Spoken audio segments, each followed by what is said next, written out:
down to it and shoot for the sky.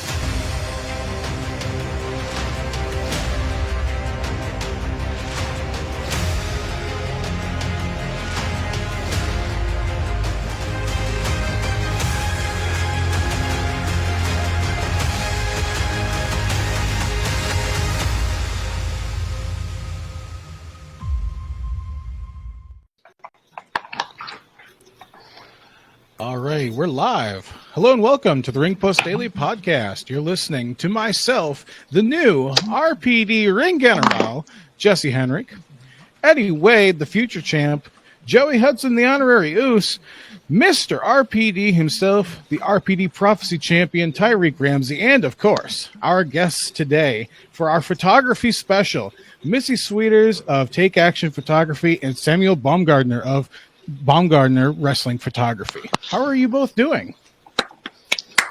I'm good, thank you. How are you all? Couldn't be better. Doing good. Couldn't be better. I'm doing okay here. It's always good to be the champ. All right.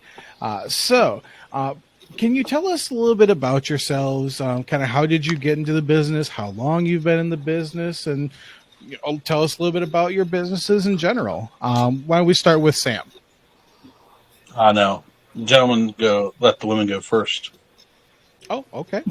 Well then, Missy, let's start with you. Well, I've actually been, I started out as a fan taking pictures in an indie show back in, I think, like 2015, 2016. And I didn't officially become Take Action Photography until around 2019 when I was brought ringside to start taking pictures and everything. Okay. So, and I'm mainly based in Chicagoland area. I started out in Michiana, so like the Michigan, Indiana area, and then just kind of made my way back home because I'm in Chicagoland area and just kind of stick around there. Do any work with IPW out there in Michiana? IPW.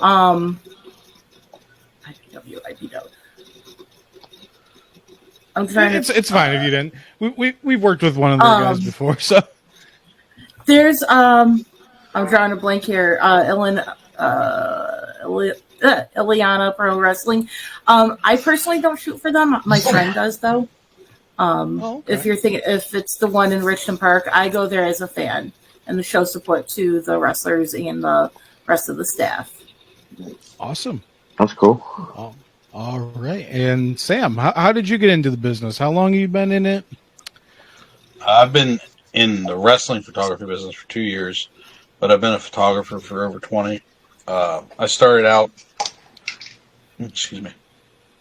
doing firefighting photography and fire apparatus photography. I've been a volunteer fireman for years. I actually run 3 different brands underneath my Baumgardner photography. The Baumgardner Wrestling Photography, which we're talking about today, and Whacker Zone Photography, which is my emergency services photography, along with my top brand, the Baumgardner Photography. Wow. But I started out about 20 years ago doing fire apparatus stuff. Done a lot of incident photography, I guess you call it. Okay. I've had stuff posted in national publications and whatnot. It's a lot. My camera usually doesn't spend more than a week not being used somewhere. I work for the local newspaper sometimes. So. Okay. All right. So I started, what was that? Around Christmas of 2021. One of my good friends came to me and said, "Hey," he said, "I need you to have a meeting with a guy. He's seen your photography. He wants to talk to you." I'm like, "Okay."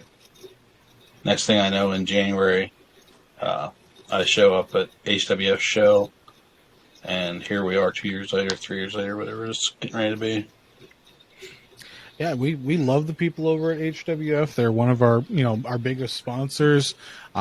Shout out to them having their Madness at the Coliseum show coming up here in less than 2 days. And I assume you'll be there taking all the shots, right? I'll be doing the behind the scenes mostly. Okay. I have, like I said about the emergency services thing, I've broken 2 or 3 vertebrae in my back doing that. So being on my feet for the 3 hours, 4 hours, 5 hours, whatever it is we're there in total, it's a lot for me. So Oh yeah, but all right. Well, let's get right into this with Mr. Prophecy Champion himself.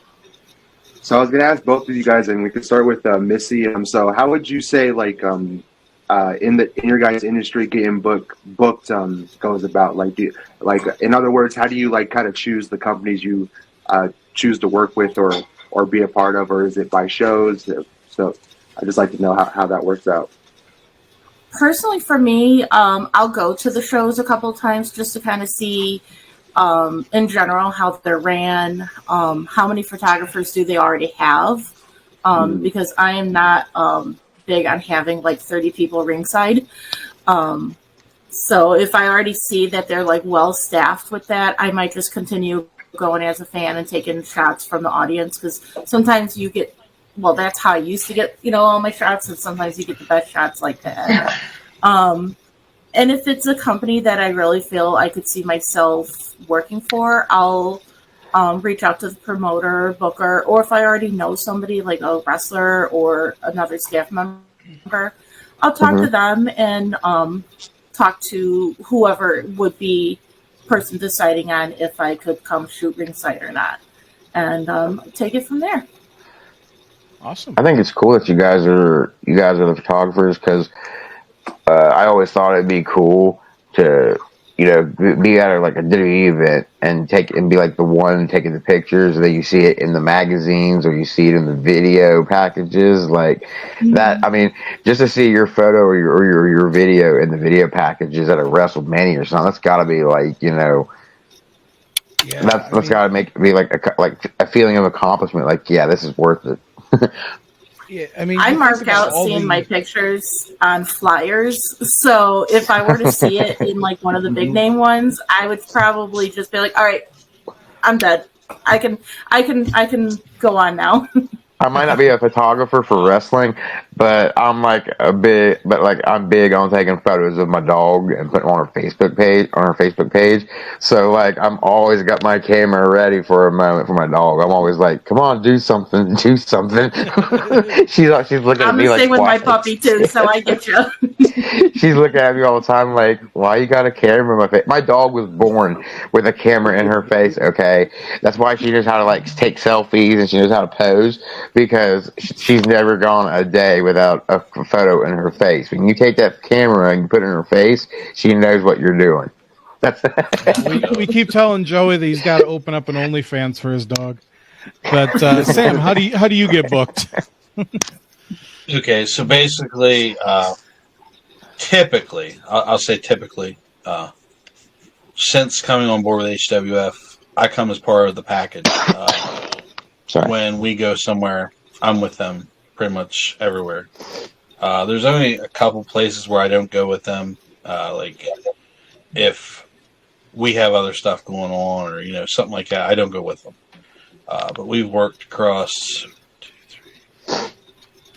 3 states now, somewhere in the vicinity of 12, 13 different promotions that we've worked for. Now, it just all depends. Do you also work the PWX shows now that both of them are affiliated? I do work PWX. I do all their photography for their posters.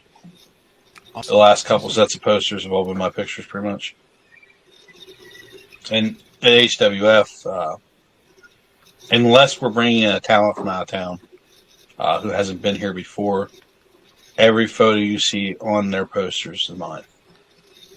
Wow. All right. And then Joey, you okay, dude? Yeah. My mom was calling me and during it. My bad. No personal calls during work. I told people, do not call me on Thursdays around 7. I told people this. All right. Well, you go ahead and take it away. So before I ask my real question, I just have a question, and we can start. We can start with Sam or Misty and then Sam. But a little side question, I guess is: do you guys have any requirements when it comes to requesting your services for an event? I mean, I know you're not like a wrestler, but you guys being the photographers, getting the moments and the videos and the photos on a film, is there anything that you guys require for people to have your services? Go ahead, Missy. Personally, for me, honestly, just patience. Patience on me being able to get home, upload, go through, do any edits needed, so on and so forth. Case in point is I had one, I'm not going to name names or anything, but I live 2 hours away from the show. And we stayed after because it was at a bar. So we stayed after for a little bit, my husband and I. My husband's a ring announcer, so he was ring announcing for them. Awesome. So we stayed after the show, and then I get in the car. I'm probably maybe a mile away. After just saying goodbye to said person, a mile away, and all of a sudden my messenger's blowing up like, hey, when do you think the pictures are going to be up from the show? Oh my gosh. You know I live. It's like a 2.5 hour drive. I just left. I always say, I personally say give me at least like a week because I work a full-time job and I'm a mom too. So it's like, give me at least a week, but hopefully it'll be before then. So Yeah, I mean, you at least want to be able to, like, get home, take care of things, at least take a shower before you put your, like, phone hooked up to the computer and say, okay, what do I have here? Like, Jesse here doing all the editing for our show can probably relate more to that than me. But I can. That hits me where I live. Yes. Hey, I'll do a show on a Thursday, and then immediately, whatever guest I had on, we've had a couple. Again, I won't name names either, but they'll be like, okay, so when's it going to be up? It's like, well, it was a 2-hour show. It's probably going to be about 4 hours of editing. It's just, right? Exactly, because I just learned how to edit for my YouTube channel, and an 11-minute video can take me about 3 to 4 hours, and no one's sitting here pressuring me, but I'm sitting here thinking like, man, I wish I could pump out more videos. But I'm sitting here being my biggest hater, because I'm sitting here trying to, expect more out of myself. And then by the time I get the video done, I'm like, okay, look, like, you're doing this YouTube stuff because you love wrestling and you're just trying to have fun. Like, you got to quit being so hard on yourself where it's not going to be fun no more. Exactly. I definitely feel that, Joey, because I can tell you that one of my biggest things is pretty much the same as Missy, is giving us time to do it, get home. Like PWX is a 3.5 hour ride for us. So if I do take any pictures at ringside at PWX, it takes time. The nice thing is that with Matt and Trista, they both have photography experience as well. Excuse me. So a lot of the times Matt will look through the pictures of his matches at least and find the good ones and then post them himself with the edits. With me, I have kids, a wife, full-time job too. It takes time, and the majority of the things that I really take time on are like the promotional pictures. I try to sell those to the wrestlers after the shows, depending on what's going on, if they need or whatever. But yeah, I definitely feel the biggest critic thing because probably a year ago, I had a stint where I didn't post any of my pictures for 5-6 months because I did that. I come home, I'd start looking at them, and instead of going, oh man, that looks really cool, I go, oh, there's the blur with his shoe, or there's the hair blur, there's this blur, there's that blur. I mean, you can't capture everything perfect. just be lucky that you don't have a Vince McMahon behind you going, "Damn it, this is crap. You're fired." Because that would make the job Yeah. like I'd be like, I don't know if I can do Yeah, this. I'm lucky To in that imagine. aspect because I don't have that problem with Matt. So See, I told them- like to imagine Trista Silks just being this like hulking Godzilla, it's just like breathing down. no, people's necks. she's no. Matt would be the Because we Godzilla love- breathing down people's necks, but Yeah, 'Cause see, we like, love I told- Trista and Matt. We've had both of them on, So mhm. It's like one of the things I'm doing. there, it's just funny. One of the things I'm doing on my YouTube is, like I told them, is I'm going through every Raw episode that's ever been, and there's over like almost 2,000 episodes of Raw. So you got to think, if I can get at least 4 episodes reviewed and watched and done out of the week, because they only have 1 episode a week. I can sit there and get 4 done, and to their 1 that happens, but it's still like, there's a lot of episodes to watch. Absolutely. And it's going to take me forever to do this, but I'm committed. And the thing is, though, is the more I hate myself, the more I'm going to be like, the more I hated myself, the more I'm going to be like, I don't want to do this. It ain't fun no more. Because I'm making it feel like a job more than I am, something I'm passionate about. But So, Joe, dang, like, to do so many what is your episodes question? and just sit there and hate myself, like, ugh. So I guess my question for you guys is there a moment or a match that you would wished you could have taken? Like, is there a moment or a match you wish you could have been the photographer for? Starting with Missy on this one. The TLC match. Honestly, if I could have gotten The that TLC Hardys Which one? and I think she says the one. true, Yeah, the she original, said the Hardys, the and TLC match. Christian and Edge and all that was oh, okay. absolutely phenomenal. Or even like the Mick Foley Undertaker, the Hell in a Cell match. Oh my gosh! With Hell's pieces in his nose. Oh my I gosh! had to go there. Didn't you? If I You could had to go there. been right there when he landed. Uh-huh. The minute you Stole said his Mick answer, Foley, didn't you? the minute she said Mick Foley, did. I knew where she was going with this. Yep, I did too. Mick Foley's got Mick Foley. He's yeah. See, that's something about wrestling. Like, there's so many aspects. Like, oh, you wish you could have been there to see this match, and then like there's photographers like you that are like, man, I wish I could have recorded that match, or like been the one to take the photos and stuff like that, because that would have been iconic just to see your photos and your videos like remembered forever, like they are now. Like, that's me. I took that. Yeah, the legendary matches. See, Sam, this is what happens when you let the lady go first. Hey, I'm okay. We with believe it. in It is what it is. The interesting part is the amount of people who instantly go to moments like that. I mean, I would say that is definitely probably the match I wish I could have been at to take pictures.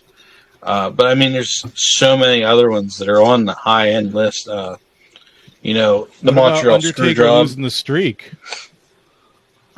I still say no one. We won't talk about that. Shall not be That- brought up. that's- Shall not be brought up. Undertaker versus who? No, I get it. Wait, the streak ended? I- The streak ended? I still It did. say that Brock took his own liberty and decided he Yeah. was pinning him. Ooh. Well, Paul I think Heyman he always decided said, in the ring- like, I'm not going to say he didn't, but I'm not going to say he did. Right. I think that equals from my personal experiences with this kind of stuff. That equals that Brock decided on his own he was finishing it and told Taker in the ring. But for whatever reason, Taker respected him enough to say, okay. Like Paul Heyman said, like, if Brock wants to end something like the streak, who's going to tell him no? Like, you can, like, once Right. he gets out there in that ring, or who's going to tell Brock, like, no, you can't do that? Brock's going to say, dude, I'm doing what I want. That's who he was. That's who he is. And it's so strange too with their with their relationship as a whole. Oh, we lost Eddie. Anyways, it's so interesting with their relationship as a whole between Brock Lesnar, Vince McMahon, Undertaker. obviously it's uncomfortable to talk about two of those individuals right now, but Not really. Vince McMahon was I'm not very much comfortable a with father figure to both of them. It's when you hear them talk about their careers and such, and so it's like listening to your two children, fighting over who gets to do this or that, and it sounds like what happened is Brock went to Vince and said, I'm going to do this, and none of you can stop me from doing it. So they just rolled with it because Vince went to Taker and he said, listen, I want you to put him over, and whether that was his decision or not.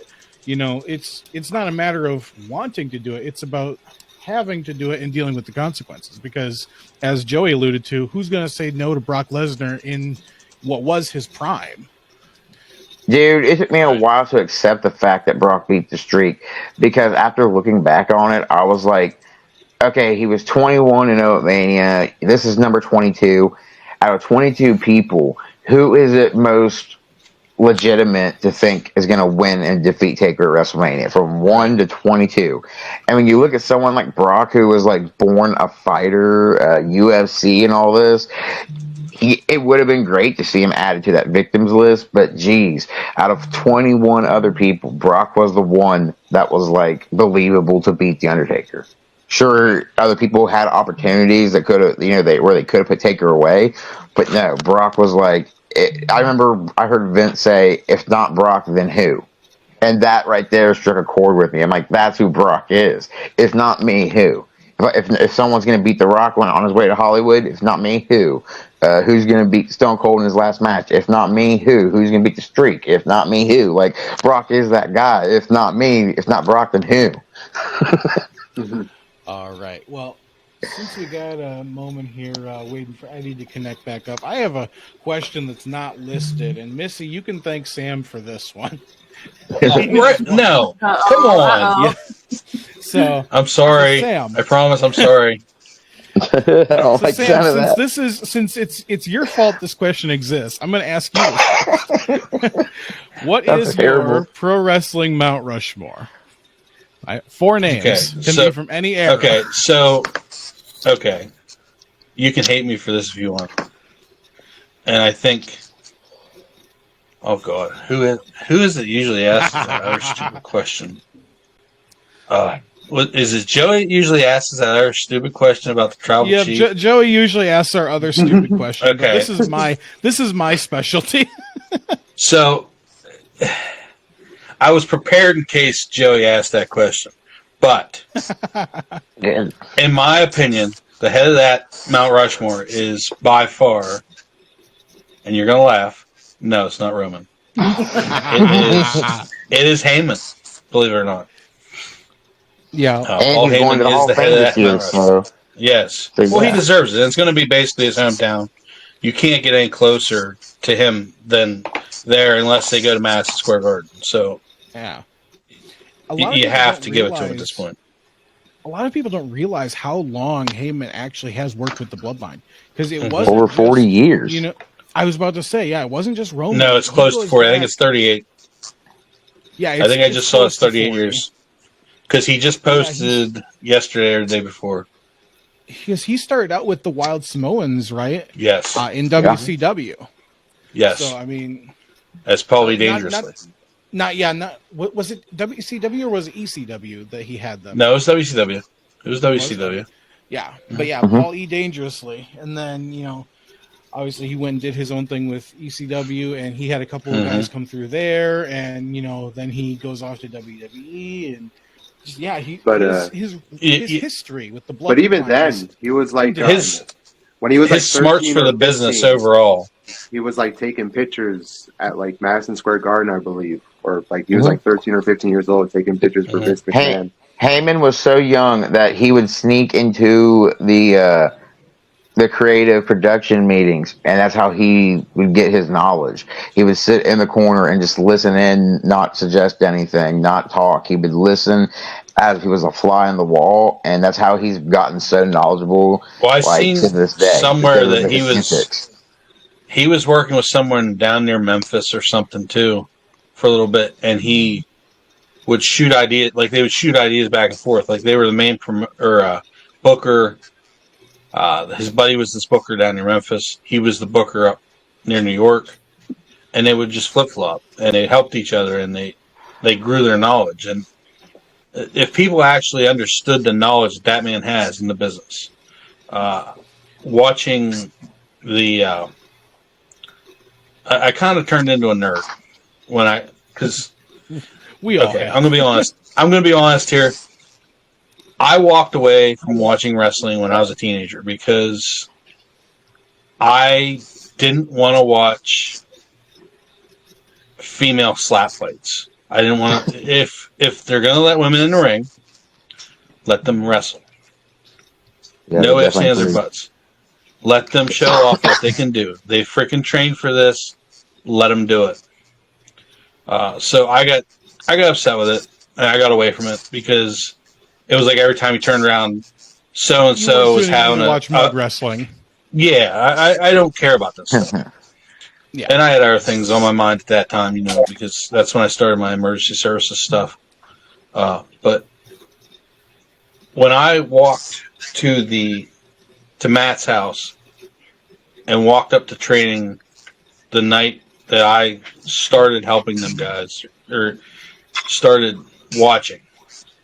Okay, and like I said, this was around Christmas, so it's like 20 degrees out. We're standing out there, 3 jackets on, 2 hoodies, and I'm just standing there watching these guys, and they're busting their asses, and it completely reignited the wrestling for me. So that just kind of leads into me watching vigorously everything I could on Peacock in the WWE network and watching everybody's stories and all that stuff.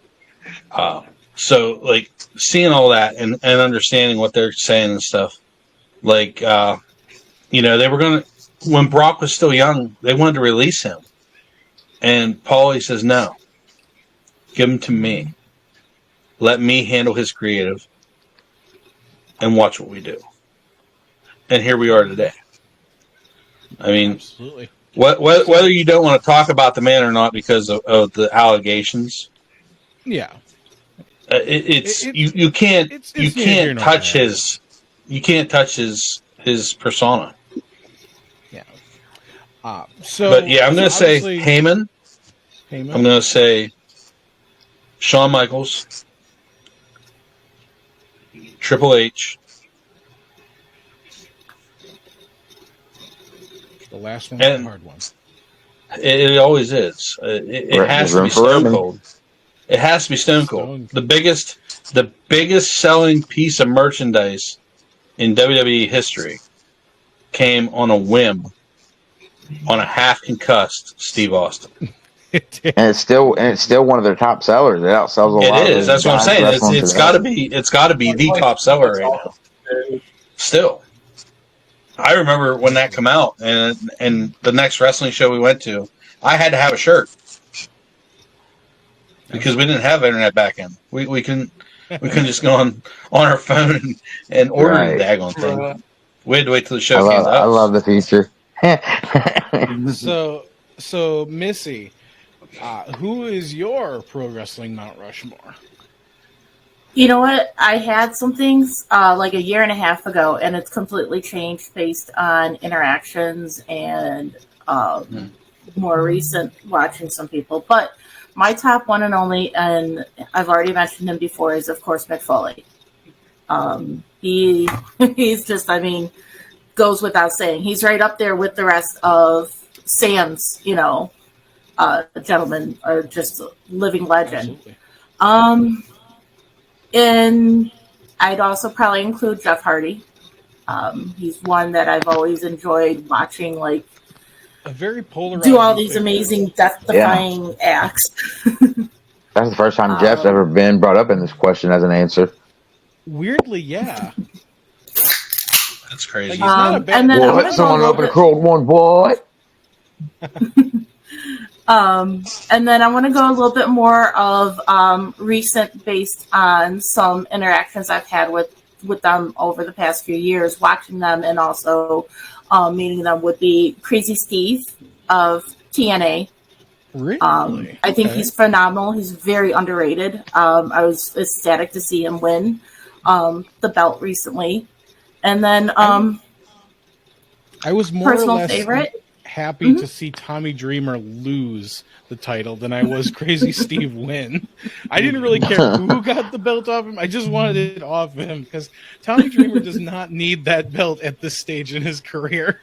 No, and it couldn't have gone to a better person. Crazy Steve, he is phenomenal inside and outside the ring. And then personal favorite is Chelsea Green. I think she is just way underrated as a woman. I think she fits her gimmick just like I'm just blown away by when I see her on TV. Just seeing her in that gimmick, and then when I met her previously, is just like, you really have me believing that. So, believe it or not, the thing that sold me on her was her ring announcement. How that Samantha Irvin just says her name, like that got me hooked on it. Is she like the best freaking ring announcer ever? She is. Like, she is absolutely generational. That woman is right up there with you, like Howard Finkel, if you ask me. Yes. I think I could see Finkel's face, but I couldn't. It wasn't processing. It's been a long day. And it's funny that we kind of led to there because when we did our end of year awards here, we actually gave, the Howard Finkel Award, we called it, for, an outstanding ring announcer in the industry. We gave that award to Samantha Irvin just because of everything she had done over 2023, just completely transforming the presentation of a lot of wrestlers. I mean, you think about Chelsea Green, Gunther, everything that she's added to all the Bloodline members in their presentations. I mean, she's very, very underappreciated, if you ask me, because she adds. It's hard to believe that they picked her up off of one of those, what was it, The Voice or whatever? Yeah, I saw that just the other day. They picked her up off of that. Yeah, it was, I think it was America's Got Talent. Is that what it was? Yeah, I thought so too, yeah. I think it was. I knew it was something like that. I get them all mixed up. And it was this weird like mystery round thing where they were like trying to pick out who could and who couldn't sing, and she was up there with like two other people, and she was a flautist, or she plays the flute as well. Flutist. So she goes out, so she goes up there, and she plays a little bit, and then they're like, okay, well that's her talent. She's not going to be a good singer, whatever. And then she just belts out this amazing song, and the judges, they're just floored. But yeah, no, she's incredible. Was that you that shared that the other day? It was a clip from that. I don't think it was me. Somebody just shared it the other day. Clip. I know. I somebody just shared it this week. Going around. I was thinking, just like how we did the Hall of Fame thing with Mike and we gave him like the physical award, we gotta get Samantha Irvin her award like printed off and made into a real thing. Someone's got it from this podcast has to figure a way to make it to front row WWE TV or show or whatever, and then when she's like right there next to where your ticket is, you hand her that and say like, hey, on our podcast, like you won an award, here's this. That'd be cool just to give to her. See what she does. So before we move on to Eddie's question, just one thing, Missy, I gotta ask: how, as a Chicagoan, how do you not have CM Punk on your Mount Rushmore? Isn't that sacrilege? Isn't that like nail you guys up on a cross somewhere? Drag you through the streets? Oh my god. Matt would probably be ashamed that nobody had him on his list. Matt's a big CM Punk fan. I mean, see, now she's thinking about this because she might be in trouble. No. What's the rules? I'm not trying to put you in danger or nothing. What's the rules on the language? You can swear. Fucking. All right, because all I have to say, CM Punk in his day. Okay, cool. Yeah, you can rock a crowd, but fuck you, Phil.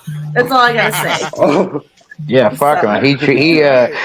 Ever since when he left it to be the way he did, I was like one of his biggest fans at that point in time. Yeah, and then when he just left, I was like, I can't do it. I was like, I can't do it no more. Like I I'm trying to blink Joey has a grudge. I'm drawing a blank on the name of the book, but there is a book. If you ever want to read about him and his indie days, I can post it on my page and share it. Written by CM Venom, his former tag team partner in the LWF Lunatic Wrestling Federation. That's where you really get a good idea as who he is. And when you actually, I now work with a lot of people that trained with him and all that. Actually, one of my bosses was trained by CM Punk. Oh, wow. I live down the street from where they practiced and everything. Fuck Phil. That's all I'm gonna say. All CM Punk's ever taught me is how to quit a job you don't like. Just don't go in. No, get in a fight backstage. Yeah. I have enjoyed the Drew McIntyre trolling throughout these weeks. Yes, I love that. Like, he's a heel. He's a heel, and then we're getting this like meme-worthy stuff out here. It's like, dude, you're supposed to make us hate you, not make us laugh. Like, it's hilarious. You do realize that he's just they're booking him to be just a troubled individual at this point. He's a fence sitter. They are.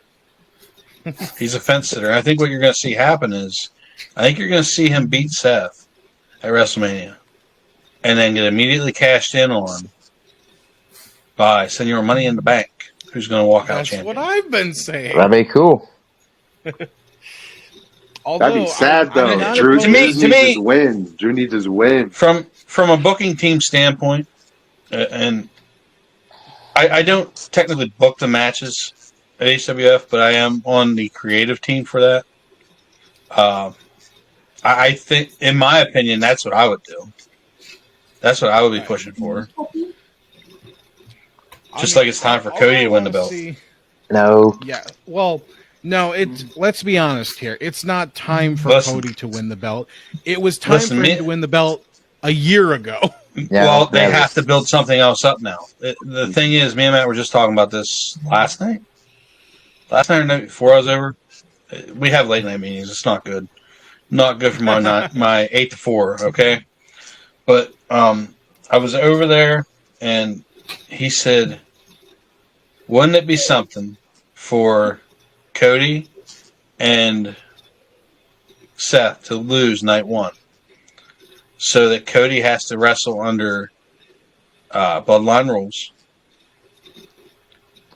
and then you see Rock spin on Roman, take everybody else out, knock him out, lay Cody on top for the 1, 2, 3.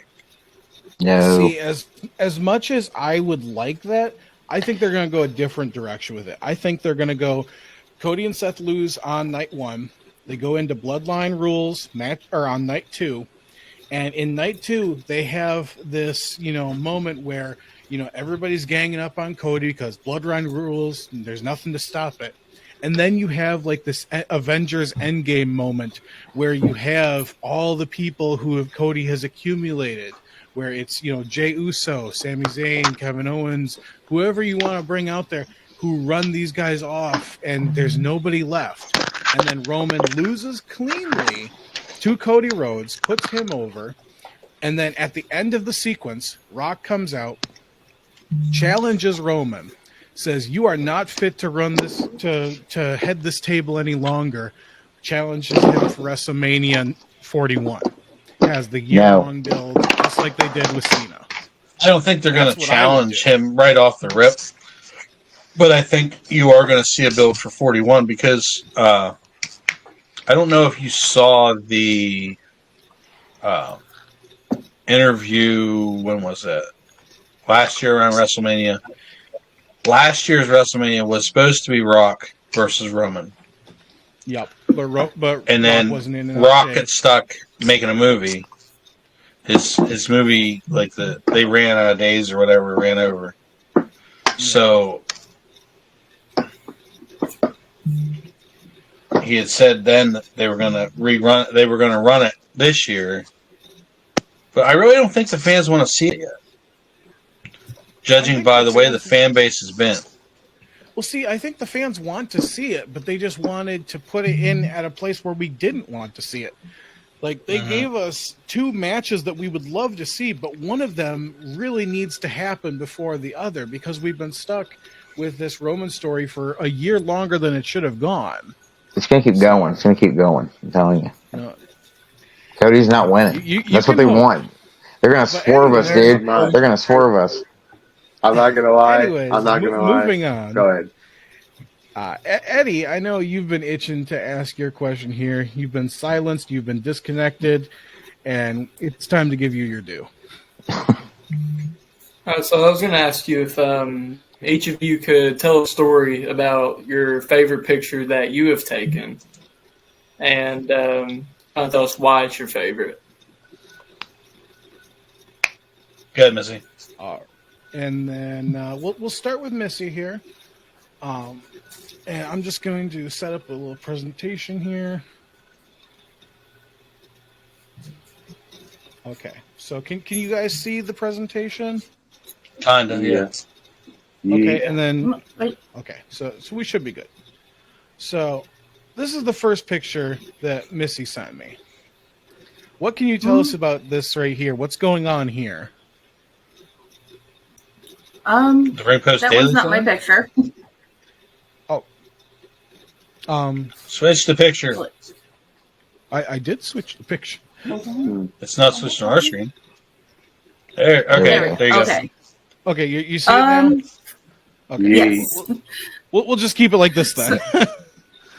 Don't mind me, I'm just trying to So- respect the picture and see it. Oh no, you're fine. So that are 2 of my personal favorite people that I've worked with in the ring and outside. 2 really good friends. Tyler Matthews versus his mentor and former tag team partner, Steve Sterling. Steve Sterling, that was his basically last match. And it was just a moment I caught. He had, it was like weapons and everything, so they had a TV. So that's actually a TV cord that he had wrapped around him.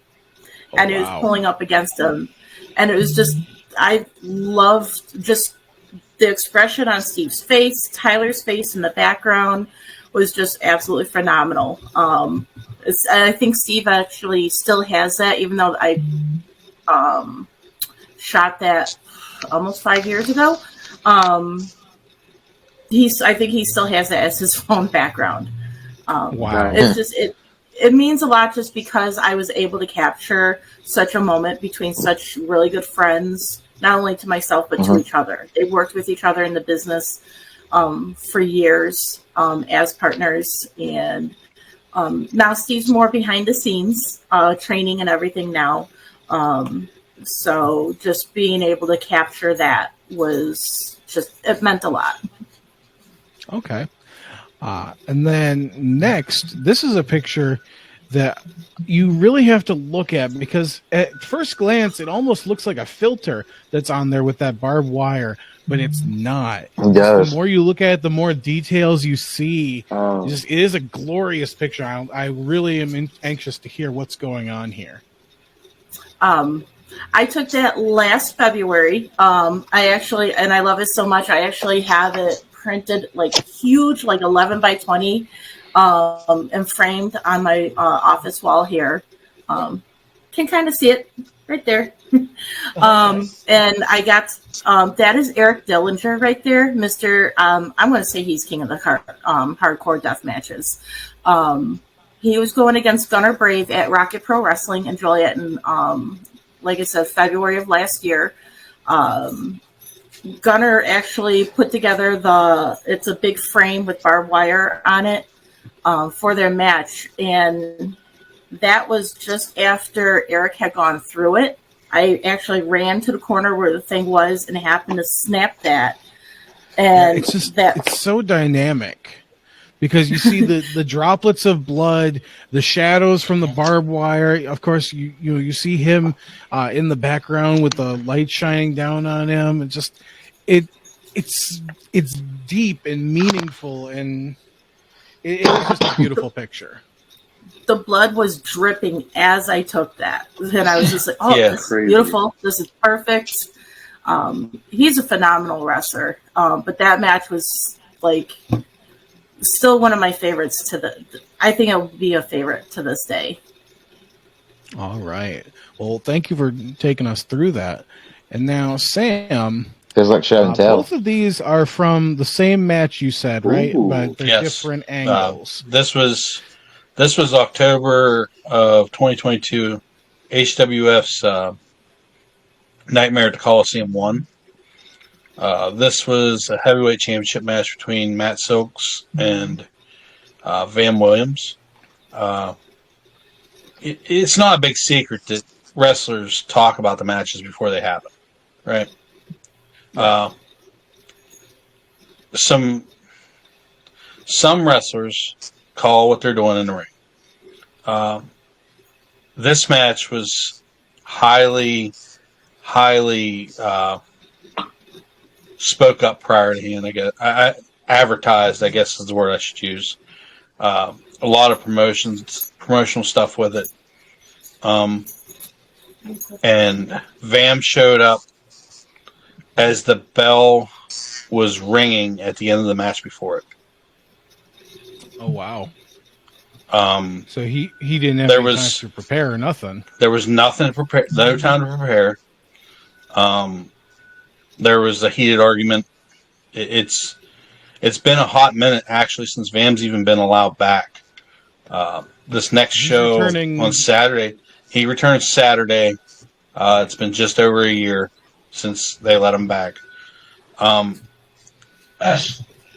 love these two pictures because these are the best pictures that I've got of this type of movement. When I took these, it gave me the picture of Ricochet and that idiot that is the owner of Prime. What's his name? Logan Paul. Logan Paul. Oh. Yeah, I knew what it was. I was listening. But no, Generational the picture talent in his own right. Yes, he is. He is. You give the kid. You gotta give the kid props. He's done a lot. So damn but good. The pictures, pisses everyone off. yes, that's the problem. I mean, and that reverts back to why Shawn Michaels is on my Mount Rushmore because he trained him in like 3 months. Right.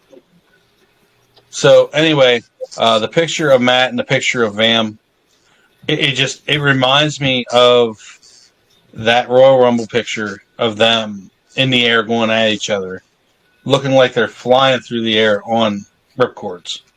The picture, was it Roman that he faced at WrestleMania? Yeah, The picture has him suspended up in the air too. Yeah. So it gives me that feel. Where what it where was. Logan faced Roman. Yeah.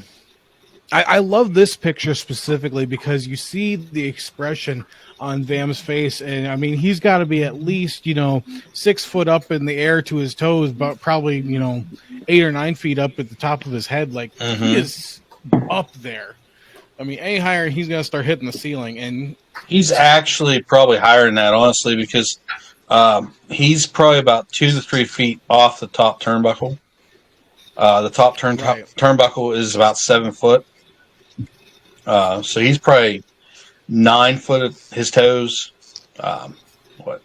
Oh yeah, I mean, I suppose if you're talking about to the floor, then definitely, yeah. Yeah, you're talking to the floor. He Yeah, is up there. Yeah, he's both of these flying are high at great that point. shots. I wish I had known Missy was picking hardcore, man. I have a couple really good ones of those too. But I will tell you, to get off the subject for 1 second, my favorite hardcore picture, actually it's 2 of them in a series, Edward James, which was our hardcore champion, and Sickened, who is a former, he was the inaugural heavyweight champion for HWF. We're in a legit hardcore match at HWF, first one ever there. I got a picture of the Legos that they laid out. And I made it black and white. And they are fun when you're not the one landing on them. Well, yeah. But anyway, yeah, I got a picture of that, and then I got a picture of Edward James, and he's crimson, like partial face crimson, and it was amazing. But yeah, it's like Missy said earlier. The pictures that you capture words, Samuel, words. The pictures that you capture for these guys, when you sit back and actually look at them and think about what it probably means to them to see them. Yeah. You know, one of the big things that we tell our guys is, you know, when you're selling, don't just sell to the crowd, sell to the cameraman, sell to whoever's running video. You know, there's a hard cam usually out. Sell to the hard cam on top of the fans, because that's where we're going to capture stuff for you to be able to remember this. A lot of the guys, you know, they take too many hits to the head and they can't remember stuff. You know, you talk to Matt. The first time I remember the first show I said about with Matt and them, I shook Matt's hand the morning after we got done setting up. I went home, and I'm a little scruff right now. It'll be gone by Saturday, but I had a full beard then. And I took it all down and got the Hulk stash, you know, the handlebars. And when I come back, I was clean shaven, bald head, everything. Matt shook my hand and said, "Hi, I'm Matt Silks." I'm like, "Matt, we've known each other for like a month." Wow. He's like, "What?" Crazy. Like what? Yeah. Yeah, it's a funny story we tell everybody. Because if I'm around when he meets somebody for the first time, like, don't worry, he'll ask you who you are in 5 minutes. See, And I have to tell the story. I wish I could do that, because I have this like scruffy little nothing beard. I wish I could grow something out to where I could totally change my appearance, man. Yeah. I've been pretty much bald since I was 18. So, Dude, I'm not even get my hat off, but I feel you. So, what cameras do you guys primarily use? Is there like a specialty camera you use? And then, what is there like a barrier to entry for getting into the business? Does it cost a lot to get the equipment? Yes. Missy, we'll start with you. I use Canon.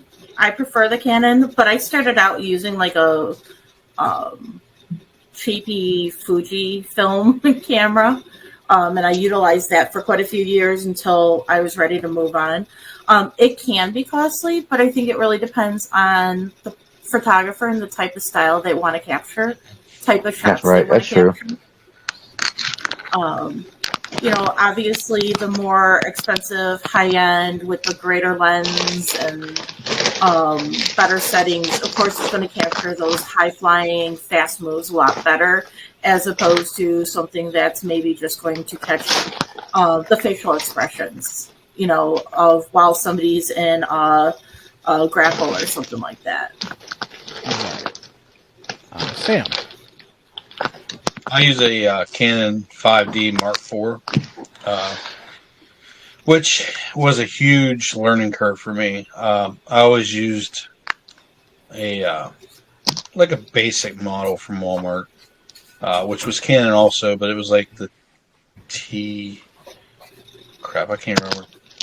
Rebel XTI is the first one I had, and then in 2022 I bought TI 6 or 7. And then we had an unfortunate thing. My wife's grandparents both passed away, and she got a nice sort of one. You'd think I got hit in the head.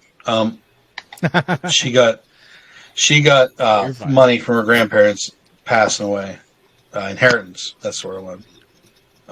And she asked me what I really wanted, and I said, better camera. And the next thing I know, I'm ordering a top-of-the-line Canon. Wow. It's nice, but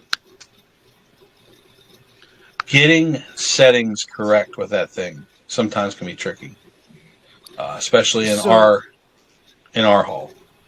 So I guess my question is, you know, as Missy said, can you just kind of start out with an El Cheapo Fuji film? You can. And then work your way up, or is it really necessary to have something that's top quality to start out?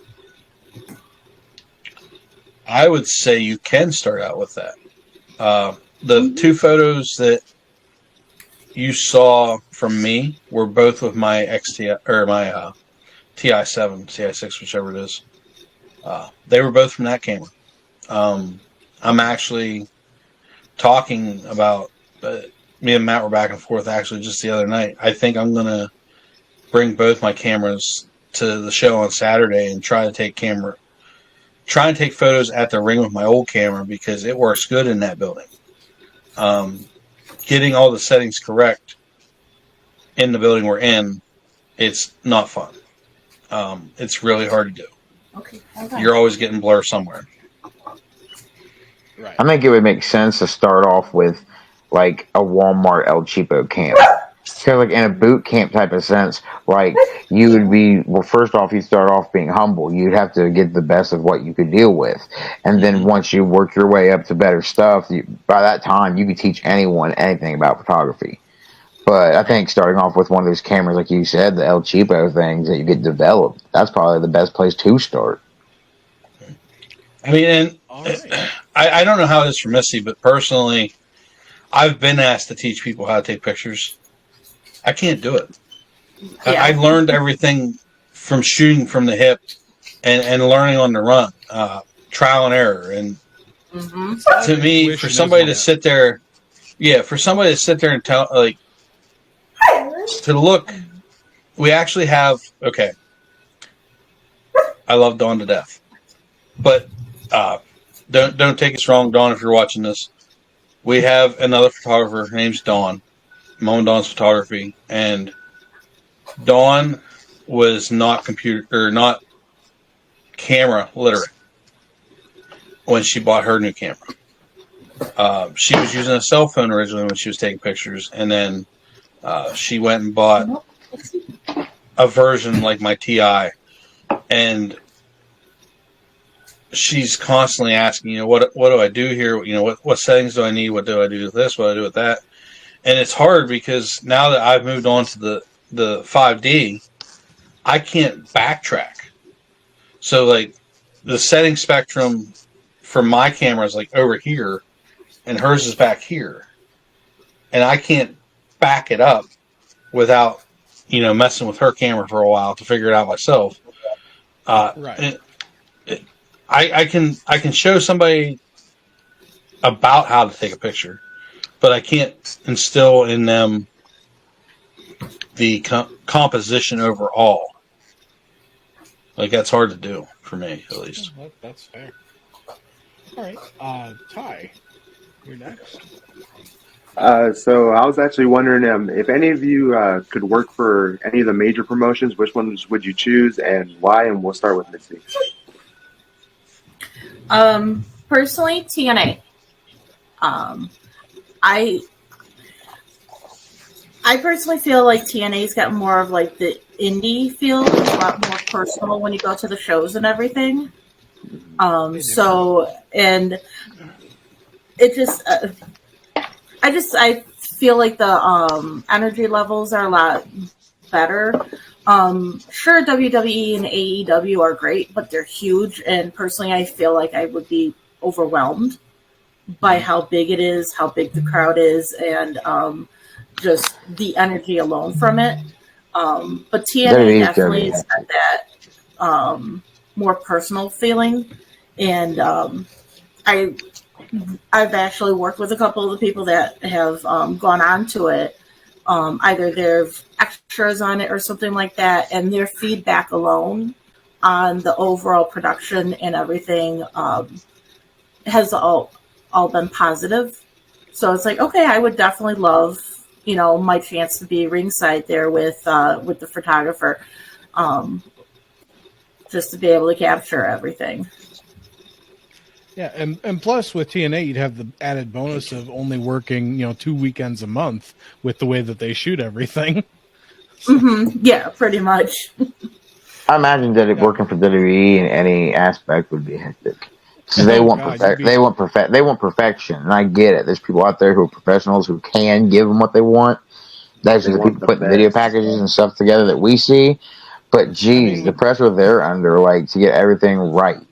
Oh my with gosh! All right. WWE, you're working 8 days a week. Yeah. Jesse, can you see me on your camera? No, you're frozen, but it's fine. I'm sure the video will be fine. All right, Sam, mine's gray in my hands. That's why I asked. same question.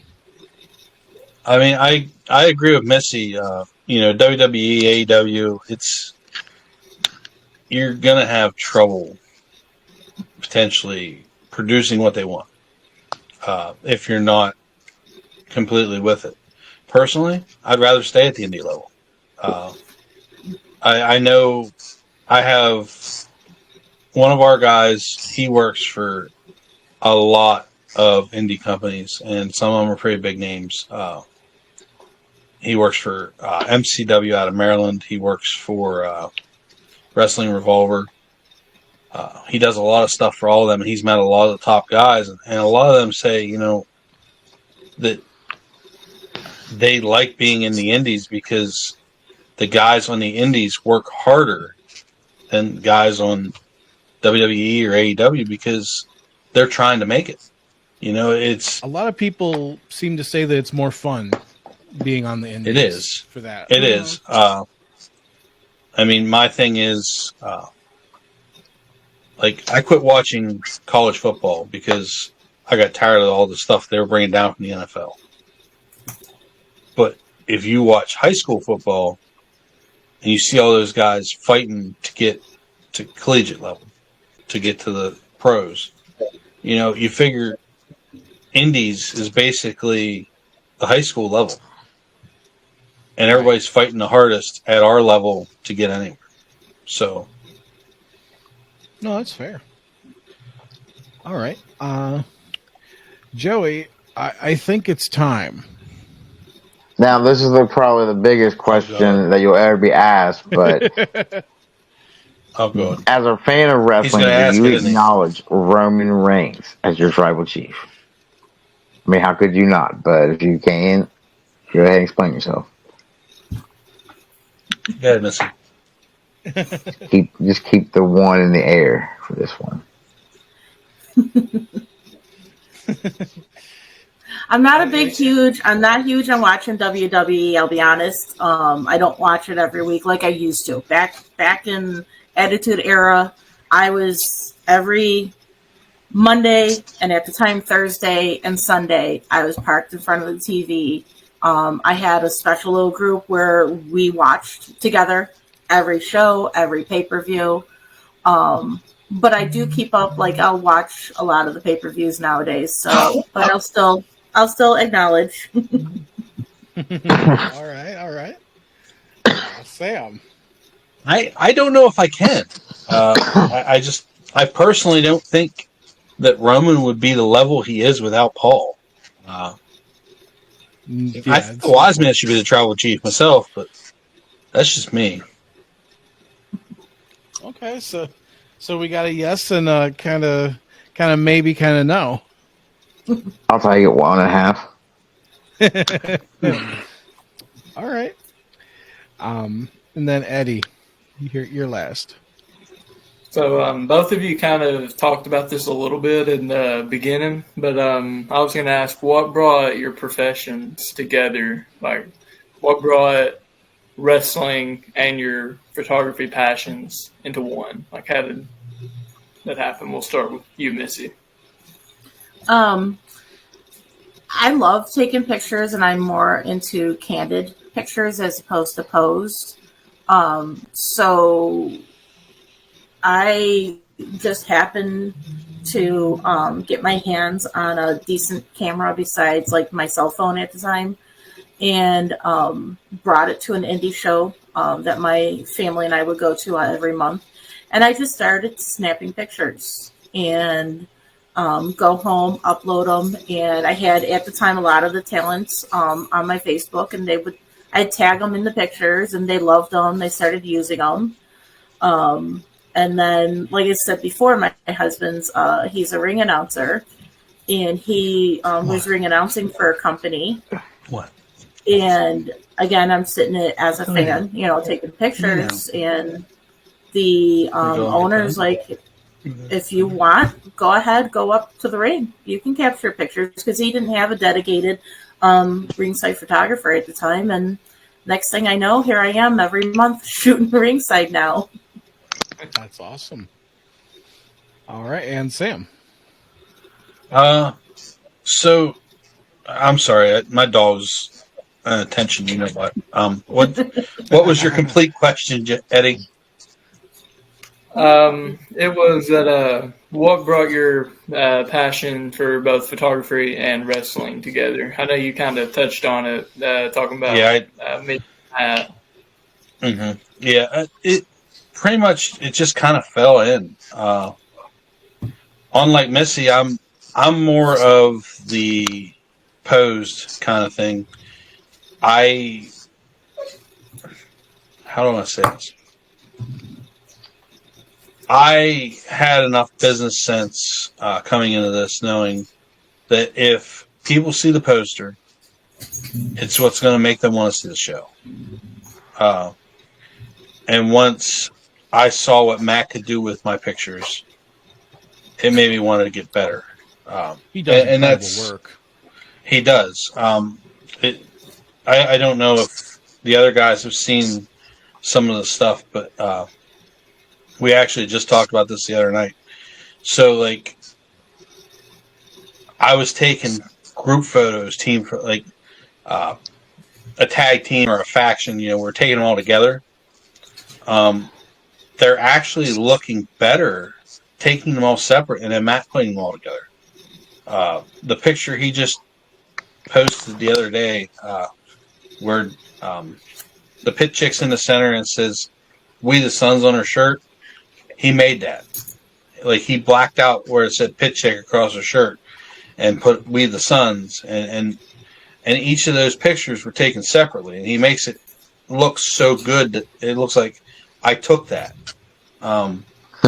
And that's just that gets me all the time, because I take pictures. I take those pictures. I see them on every poster, and then we get the talents that buy the pictures from me, and I'll see a share of theirs from another promotion. I'll be like, that looks familiar, and I'll say, is that? And they'll be like, yep. It's like really cool. It's just it's nice to see your work go elsewhere. It's just I don't know how to explain it really. All right, well, I get what you're saying. Yeah, I mean, I think you kind of hit it on the head. It's I love that both of you have you came from different backgrounds, obviously. Whereas Sam, you've been doing this for almost 20 years. Missy, you said you started in 2019, but you have two different views of coming together and bringing these works of art really to life, and to capture the different scenes that you do. It's very humbling to just see how much work goes into the production. It's not just the wrestlers that make these shows happen. It's, the guys who come in early to set up the ring. It's, the photographers, the videographers, the people who, are in the back, doing catering, for Christ's sake. It takes an army to put on these shows. And I think it does. A lot of people don't realize that. And I'm glad that in some small way, RPD can kind of shine a light on that with you two here today. So we really that's kind of the funny part, Jesse, honestly, is that's one of the things people say whenever we go to these other promotions is they're like, who's all these people? Like, why are you bringing all these people with you? Like, you do realize that fans are supposed to be waiting outside. And we're like, this is our production team. And they're like, what? I mean, what? Who else can say that they have two staff photographers and a staff videographer with them in almost every show? Looks like a band coming through about to place down. It does. it literally does, and it's crazy, to be honest. I don't know what else to even call it. We roll when we go to PWX. We take 3 to 4 cars. It's and it's not Damn. fans. It's all people that's working the show. Or It's people all that's- the bus full of groupies. Yeah. No. We thought about renting a microbus once, but All right. Well, thank you both so much for being on tonight. I just want to shout out you guys' socials. So obviously, make sure you get mine right because you keep using my regular one instead of my wrestling one. Yeah, I know. I'm sorry about that. It took It's me a all while right. to realize that you have two different ones. So 3. You're ruining kayfabe. You're ruining kayfabe. So Sam can be found at Baumgardner Wrestling Photography, correct? Yes. On Facebook. Yes. And Facebook, then Missy- Instagram, TikTok. Facebook, Instagram, and TikTok. And then Missy, Yeah. of course, from Take Action Photography on Facebook and where else? TikTok, Instagram, Threads, Twitter, X, or whatever you want to call it. On all the socials. Everybody I'm remember everywhere. Threads? That thing that was around for a week? Oh my god! I don't even know what Threads Sorry, is. I'm kind of now. I'm going to have to look that That's up. disrespectful. All out. That- like, you know, It's Instagram's Twitter, pretty much. Yes. you know, since Pretty much. Okay. since we're talking about photography too, I had this. I don't know when would ever be a better time to bring it up, but I had this WF camera when I was a kid, and it was like from the Attitude Era, and like you took a picture of yourself, and then you could put it in the picture of like I know. The Rock and stuff, and like it's like it was just a crazy thing. Like I don't understand how it was a thing, but like yeah, we're talking about photography. Like when am I ever gonna be able to bring that up again? Yeah, Joey, your generation got all the cool toys. It wasn't cool though. I was like, dude, what did I get? Like, this don't make sense. The Please tell me you I'm put not the yourself- old man of this bunch. No, I'm 31. I'm considered older people. It's funny Yeah, I'm the because old man. Then. Never mind. it's funny because Joey is our oldest, but in reality, I'm the old man of the bunch because I'm 28, but I'm the only one who's married. I have 5 kids at home, whereas these guys, they're all unmarried. They don't have kids. They don't got responsibilities. Freaking In my defense, Mr. I'm not all RPD for that. champion himself can just on a whim go to Arizona when he feels like it to go see SmackDown for no reason. I'm 22. I'm 22. I don't need kids right now. I don't need kids right now. No, you don't. Dude, I am lucky to have just a dog where when I leave the house, I know I can leave her alone. If I had a 2-year-old here, I'd be getting arrested for something like that. Dude, And then I don't need kids. only 2-year-old. My oldest is turning 16. Or no, she's turning 17 this year. Turned 17. My one and only is 19, and he'll be coming home from Army basic training at the end of the month. So, Holy yes, crap. thank you for his service. Eddie, are you a little bit older My- than me or a little bit younger? It's younger, right? a little bit Eddie's the baby. That's right. Eddie That's just right. turned 20. I'm old enough to be his dad. And then mine, I have 5 at home, all ranging from 10 to 6 months. Oy vey. Yeah. But anyways, so once again, this has been the Ring Post Daily Podcast from myself, Jesse Henrik, your RPD Ring General, your RPD Prophecy Champion, Tyreek Ramsey, the Honorary Oos, Joey Hudson, the Future Champ, Eddie Wade, and our 2 wonderful guests today, Samuel Baumgardner, again, Baumgardner Wrestling Photography. I said it right this time. And Missy from Take Action Photography. You can check them out on all their socials. I will leave as many of them as I possibly can in the description right of ones. the production of this video. And as always, happy wrestling.